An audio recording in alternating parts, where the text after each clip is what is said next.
Bienvenue dans cette nouvelle exploration. Aujourd'hui, on plonge dans l'univers d'une figure assez énigmatique de la littérature populaire française d'après-guerre, J.A. Flanagan. Ah oui, Flanagan.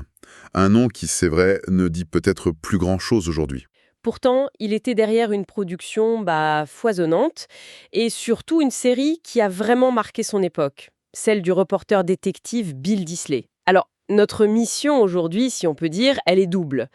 D'abord, essayer de cerner un peu qui se cachait derrière ce pseudonyme J.A. Flanagan. Un vrai mystère éditorial quand même, hein. C'est le moins qu'on puisse dire, oui. Et ensuite, et c'est là qu'on va passer plus de temps, on va s'immerger dans le monde trépidant de Bill Disley, comprendre ce qui faisait le sel de ses aventures, l'action, l'humour, les personnages. Exactement. L'objectif, c'est un peu de décortiquer les ingrédients de ce succès populaire. La recette Flanagan, en quelque sorte. La recette Flanagan, j'aime bien ça. On va regarder les personnages principaux, bien sûr, l'atmosphère si particulière de ces romans, et puis ce style d'écriture. Assez unique, on va le voir. Et point important, hein, sans jamais gâcher le plaisir, hein. On se concentre sur l'univers, la manière. Tout à fait. L'ambiance avant tout. Parfait. Alors, commençons par le commencement. Par cette ombre derrière les livres, J.A. Flanagan. Qui c'était? Un homme? Une femme? C'est là que ça se corse déjà. Ah bah oui, on entre direct dans le vif du sujet. Et dans le brouillard. C'est ça, les certitudes sont quasi inexistantes. Le flou est total. Un homme, une femme? Les sources, elles, divergent complètement. Hmm. Il y a une piste qui revient souvent, celle d'un certain Raymond Gauthier, mais bon, c'est pas très solide comme info. Non, pas vraiment étayé. Et puis d'autres indices suggèrent que ça pourrait être une femme. Ou même plusieurs personnes. On sait pas trop en fait. On navigue à vue. Complètement. Par contre, ce qui est sûr, certain même, c'est un pseudonyme. Il apparaît sur la scène littéraire juste après la guerre, vers 1945. D'accord. Mais attention, c'est que la partie émergée de l'iceberg. Si on gratte un peu, Ah, on découvre une quantité impressionnante d'autres alias utilisés par cette signature ou les gens derrière. On parle de Mick, Nelly Burke, Catherine Gauthier, Jean Fréville, Jacques Fréville. attends, autant que ça. Et c'est pas fini. Certains chercheurs ajoutent R. Leroy, G. d'Alice. Ça dépend des éditeurs, des collections. C'est une vraie nébuleuse de noms. Une nébuleuse. Ça suggère quoi alors? Une production complètement folle. Sans aucun doute. Une telle multiplication de pseudos, ça pointe vers une activité littéraire frénétique. Oui, c'est difficile d'imaginer une seule personne capable d'écrire autant, si vite, sous autant de noms. Même pour l'époque, certains auteurs étaient prolifiques, non? Oui, très prolifique, c'est vrai. Mais là, ça semble dépasser ça. Du coup, l'hypothèse d'une écriture collaborative. Un collectif d'auteurs? C'est plausible, oui. Ou alors un auteur principal avec beaucoup de prête-noms pour différents genres, différentes séries. C'est une piste séduisante. On a mentionné Raymond Gauthier? Oui, et le nom de Gilberte Gauthier-Legault revient aussi parfois. Un couple peut-être, un petit groupe. Le nom Flanagan, ça aurait pu être une sorte de label, tu vois, une bannière pour un certain type de récit populaire. Une marque ombrelle. C'est ça. Faut voir le contexte éditorial, l'après-guerre, une énorme demande de lecture, d'évasion, de nouveautés. Il fallait publier vite, beaucoup. Avoir plusieurs noms, ça permettait peut-être d'occuper plus de place, de contourner des contrats d'exclusivité. C'était une stratégie éditoriale, sans doute. Et cette production, elle démarre sur les chapeaux de roue, donc dès 45. Oui, très tôt. On trouve Flanagan chez des éditeurs populaires de l'époque, des noms connus des collectionneurs, les éditions du Moulin Vert, au début, C'est ça. puis très vite, Nordition, dès 1948, ensuite Lutèce, 150, et plus tard le gros éditeur Ferenczi à partir de 57. Une présence constante sur le marché. Absolument. Et rien que sous le nom de Flanagan, on compte des dizaines et des dizaines de romans. Une œuvre pléthorique. Dans plusieurs genres. Oui, aventure, sentimentale, un peu de tout. Mais c'est vraiment dans le policier et l'espionnage aussi que la signature Flanagan s'impose et dure. Et pas juste avec des histoires uniques. Ah, avec des séries. Ah, oui, plusieurs séries avec des héros récurrents. C'est classique pour fidéliser le lecteur, dans ce type de littérature, bien sûr. Et parmi toute cette production, il y a la série. Celle qui a vraiment fait connaître Flanagan. Celle dont on va parler maintenant. Les aventures de Bill Disley. Ah, Bill Disley, voilà. On y arrive. Le vaisseau amiral de la flotte Flanagan, si on veut. Une série longue, cohérente, un univers bien à lui. Alors présentons-le, ce fameux Bill. C'est un reporter, c'est ça, au Star Express. Exactement. Un grand quotidien londonien fictif, mais on imagine bien le genre. Un peu tabloïd sur les bords, toujours à la chasse au scoop, au crime sensationnel. Mais Bill, c'est pas juste un journaliste qui tape des articles. Ah non, pas du tout. C'est avant tout un détective dans l'âme.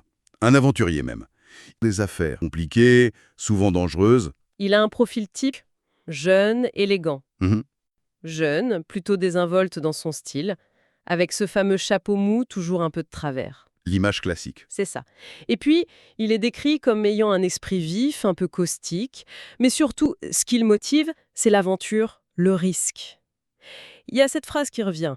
Le frémissement délicieux, inouï, incomparable de l'aventure courait à nouveau dans ses veines. Ah oui. Pour la première fois depuis longtemps, Bill s'amusait vraiment. Ça résume bien le personnage. Il carbure à l'adrénaline du mystère. Et cette désinvolture, on la retrouve dans son humour, hein. Complètement. Un humour très pince sans rire, très british, même dans les pires situations. Il a le sens de la répartie, quoi. Comme quand il tombe sur un cambrioleur masqué. Exactement. Et il lui lance « Tranquille, vous n'êtes pas très joli garçon. » Faut le faire quand même. C'est typique de Bill. Il a ce côté un peu gamin provocateur. Donc il ne prend rien au sérieux. Si, il prend son boulot de détective au sérieux. Mais à sa façon. Disons que ses méthodes sont peu orthodoxes. C'est-à-dire, Il n'hésite pas à contourner les règles, à flirter avec les légalités. Effraction, persuasion un peu musclée, tout est bon pour avoir une info. ce qui ne doit pas plaire à tout le monde, la police par exemple. Ah ça, non. Scotland Yard et l'inspecteur Martin en particulier sont souvent exaspérés par ses méthodes. Mais ce qu'il sauve, c'est son intuition. Un flair incroyable. Ce que les textes appellent son sens du mystère, de l'intrigue. Il voit des trucs que personne d'autre ne voit. Et cette indiscipline, ça crée des tensions avec son journal, j'imagine. Son patron. Ah oui, sa relation avec son rédacteur en chef, surnommé le gros Bob, c'est quelque chose. Bob, c'est le cliché du patron de presse bougon obsédé par les ventes. Le scoop à tout prix. Voilà, il passe son temps à engueuler Bill, à lui reprocher de ne pas ramener assez de nouvelles sensations. On l'entend presque crier « Vous rouillez Bill Disley !» Ça doit être tendu. Oui, mais en même temps, derrière les engueulades, on sent qu'il y a du respect. Et surtout, Bob sait très bien que Bill est sa meilleure source. C'est une relation amoureuse, un peu conflictuelle, mais très complice au fond. Une relation forte. Mais il y en a une autre qui est peut-être encore plus centrale dans la série, c'est celle avec son acolyte, Jeff. Ah, Jeff. Indispensable Jeff. Impossible d'imaginer Bill sans Jeff. C'est le Sancho Panza de Bill. Et quel personnage. Mémorable lui aussi. Raconte-nous Jeff. Alors, Jeff, c'est un ancien champion de boxe, poids lourd. Après ça, il a eu une carrière, disons, variée. Il a été pickpocket aussi. Ah oui, quand même. Mais il s'est rangé, hein. Enfin, plus ou moins. Il a gardé ses contacts dans le milieu et une vision de la vie très personnelle. C'est un sacré numéro. Autant couleur, on disait. C'est le mot. Physiquement, c'est un colosse, le géant, souvent décrit comme un peu débraillé, pas très porté sur l'élégance. Et sa façon de parler, très typique. Une voix un peu hésitante, grasseyante, pleine d'argot des bas-fonds. Et il a quelques faiblesses, non? Ah oui, le jean, c'est son grand amour. Et les paris sur les chevaux aussi.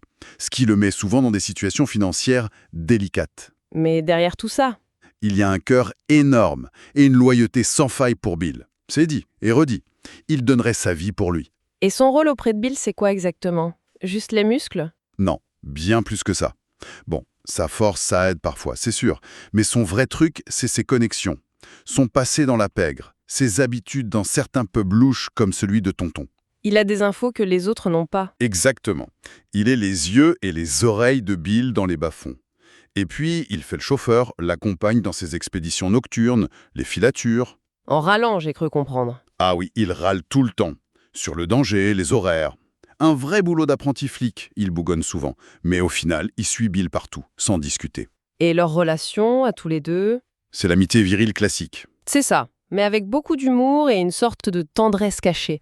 C'est comme un vieux couple qui se chamaille. Ah ah. Bill le taquine sans arrêt, l'appelle « vieux chenapin », se moque de son chapeau, feutre innommable, c'est l'expression, essaie de freiner sa conso de jean. Et Jeff? Jeff, il admire Bill, mais il s'inquiète pour lui aussi. Il peste contre ses idées folles. Leurs dialogues sont vraiment savoureux, souvent autour d'un verre de whisky d'ailleurs. Forcément. Jeff expose ses théories un peu bancales sur l'enquête et Bill réfléchit à voix haute. C'est un duo comique super efficace, très attachant, ça apporte beaucoup de légèreté. Une vraie alchimie. Un duo iconique, donc. Mais ils ne sont pas seuls. Il y a aussi l'inspecteur Martin, de Scotland Yard. Ah, l'inspecteur Martin, oui, une autre figure essentielle. Lui, il représente l'ordre établi, la police officielle que Bill n'arrête pas de court-circuiter. Il est décrit comment? Un peu l'opposé de Bill. Petit, très méticuleux, maniaque de la ponctualité, très bourgeois dans ses manières. Sérieux, même sévère. Très respectueux des règles, de la hiérarchie. Le choc des cultures avec Bill, j'imagine. Exactement. Martin est toujours heurté par la désinvolture avec laquelle notre reporter traite Scotland Yard. Il incarne la méthode, la patience, tout ce que Bill n'est pas en gros. Il doit être souvent agacé. Des affaires sous son nez avec des méthodes limites. Mais il collabore quand même, parfois. Ils y sont bien obligés. C'est toute l'ambiguïté. D'un côté, l'exaspération de Martin. De l'autre, une admiration qu'il n'avoue pas, pour l'intelligence, le flair de Bill. Il sait qu'il a besoin de lui, même si ça l'énerve. Et Bill a besoin de la police aussi, parfois. Bien sûr, pour l'appui officiel. Donc leurs interactions, c'est un mélange de méfiance, de reproches et de coopération un peu forcée. Il y a cette petite phrase qui revient parfois quand Martin dit à Bill à la fin d'une affaire « Si vous me versiez un petit verre de whisky ». Ah oui. Ça résume bien cette relation complexe. Le professionnalisme reprend le dessus, le temps d'un débriefing, officieux. On a donc ce trio central. Bill, Jeff, Martin. Bien campé. Et le décor, où est-ce que ça se passe, principalement? Londres. Surtout Londres. Un Londres très contrasté. C'est presque un personnage en soi, d'ailleurs. C'est-à-dire? Flanagan nous balade des quartiers les plus chics aux bas-fonds les plus glauques. On va dans les salons de Mayfair ou London Square, chez des aristes comme Lady Gordley ou des grands patrons comme Sir Wilson, le roi du charbon. On passe par les boutiques de luxe de Bond Street. Le grand monde. Voilà. Et la page d'après, on est plongé dans les bureaux survoltés du Star Express, ou pire, dans les ruelles sombres et brumeuses de l'East End, la fameuse Ink Street, un vrai repère de bandits. Sans oublier les pubs un peu louches où traîne Jeff. Un grand écart permanent. Oui. Et parfois, ça sort un peu de Londres. La campagne anglaise, le Sussex, ou même une petite virée au Touquet. Et l'atmosphère générale de ce Londres, c'est plutôt sombre, réaliste. C'est un mélange assez unique, je trouve. D'un côté, oui, il y a le suspense, le danger, le crime. On sent que la mort et le mystère rôdaient, comme écrit l'auteur. Certains endroits, la nuit, sont décrits de façon assez angoissante. Le brouillard est là, bien sûr. Le fameux brouillard londonien. Exactement. Mais, et c'est ça qui est particulier, cette noirceur potentielle est toujours désamorcée par une légèreté, un humour omniprésent, Ah oui. même quand ça parle de meurtre. Oui. L'ambiance générale reste enlevée, presque joyeuse par moments. C'est ce contraste qui fait le charme. Le flegme british ironique face au danger, l'action trépidante, mais avec des situations cocasses. Et puis, ce contraste social, toujours, l'élite richissime face à la pègre. D'accord, ce qui nous amène au genre et au ton. On est clairement dans le roman policier populaire avec une grosse dose d'aventure. Le rythme est soutenu, beaucoup de rebondissements. Oui, tout à fait. Une structure très rythmée, souvent une course contre la montre. Mais le ton, léger, divertissant, malgré les crimes. L'humour est partout. Dialogue, situation, description parfois. Oui, un humour très présent. Il y a même un côté un peu parodique, non? Comme si Flanagan s'amusait avec les codes du genre. L'exemple du cambriolage chez Lady Gordley décrit comme un numéro bien réglé, presque du spectacle. C'est exactement ça. Il y a une distance amusée. Il ne se prend pas totalement au sérieux, tout en étant très efficace dans le suspense. Et ce ton, il est servi par un style d'écriture. Reconnaissable, tu disais, les dialogues notamment. Oui, les dialogues, c'est un gros point fort. Ils sont vifs, naturels, ils sonnent justes. Ils font avancer l'histoire, bien sûr, mais surtout ils dessinent les personnages en quelques mots. L'argot de Jeff, les pics de Bill, les phrases coincées de Martin, ça crée des personnages très vivants. Et puis il y a cette autre caractéristique, très très marquée chez Flanagan, ces fameuses parenthèses partout. Ah oui, la marque de fabrique. C'est assez étonnant et c'est vraiment partout. L'auteur interrompt sans arrêt le récit avec des incises entre parenthèses. Pour dire quoi dans ces parenthèses? Tout et n'importe quoi. Ça peut être des indications de mise en scène, comme au théâtre, il regarda autour de lui, ou des commentaires de l'auteur sur ce qui se passe, ce qui était d'ailleurs exact. Et c'est le plus fréquent et intéressant. Ça révèle les pensées des personnages. Réflexion intime de Bill.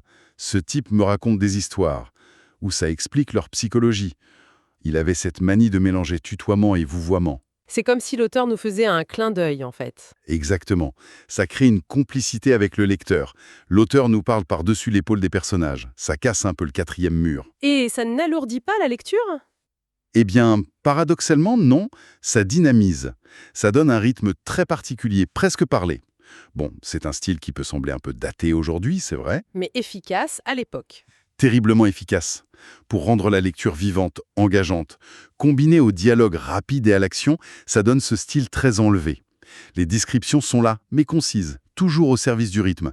Et la narration suit souvent Bill, mais pas que. Bon, si on essaye de résumer tout ça, les aventures de Bill Disley, c'est quoi? Un cocktail? C'est ça, un cocktail réussi. Mystère à l'anglaise, beaucoup d'action, un humour british bien présent.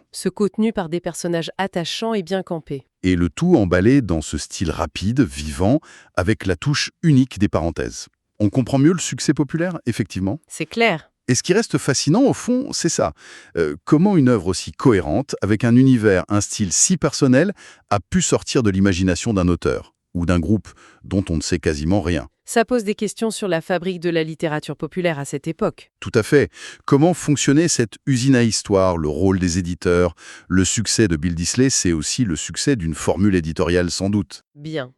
En conclusion de cette exploration, on a donc effleuré l'énigme J.A. Flanagan, cet auteur ou collectif prolifique et mystérieux, et surtout, on s'est plongé dans l'univers de sa création phare, Bill Disley. Avec son acolyte Jeff, truculent à souhait, Et l'inspecteur Martin, dans ce Londres plein de contrastes, d'humour et d'aventure. ce qu'il faut retenir, je pense, c'est vraiment cette alchimie. Un auteur quasi inconnu, mais un style identifiable. Des personnages forts et récurrents. Et ce mélange très bien dosé de suspense, d'action et d'humour un peu décalé. La formule Bill Disley, c'était l'efficacité au service du plaisir de lecture populaire. Simple, mais terriblement accrocheur. Et pour finir, une petite réflexion peut-être. À notre époque où on est saturé d'infos, de fictions complexes, d'écrans partout, est-ce qu'il reste une place pour ce type de littérature? Ces histoires populaires, avec leurs héros qu'on aime retrouver, leurs codes clairs, ce rythme enlevé, cette promesse d'évasion simple, est-ce que ce plaisir d'une bonne histoire bien racontée, avec des personnages attachants, ce n'est pas quelque chose d'intemporel, au fond? C'est une bonne question. Le besoin d'histoire bien faite, ça ne disparaît sans doute jamais. Voilà qui nous laisse matière à réfléchir. Merci de nous avoir suivis pour cette exploration Merci. et à très bientôt pour une nouvelle analyse.